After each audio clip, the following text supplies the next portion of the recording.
Hi guys, so today I'm going to show you how to do some branding on your Zenler page. So I'm going to click on Site and then I'm going to go to Branding. So first thing is your logo, and it will appear on the top left of the navigation bar and on emails you send to students. So I'm going to pick a logo here. So first thing, you can just drag and drop from Finder, which is what I'm doing. So I've got the file here and I'm just going to drop it in here.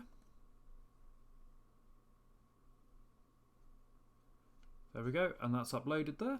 Now your favicon is going to sit just here, so where the tab is, and on your browser. So it's just going to give your browser a quick idea of what's going on.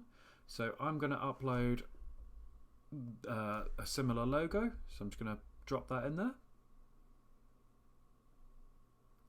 And normally they should be your logos, just keeping it brand consistent and so people can recognize. Now, your font family, it does exactly what it says on the tin. It's what fonts you want. So the first one is your heading and your titles, and then the second one is your main text. Now, I really like Source Sans Pro and Roboto, so I'm just going to pick those and I'm going to click Save.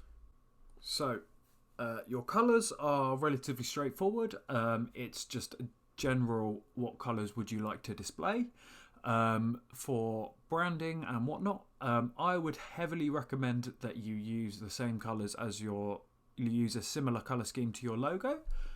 So a good way of getting that colour scheme is, for example, finding out what colour this is, which you can get through a Chrome extension. Now, and then if you go onto this website called Coolers, and then just press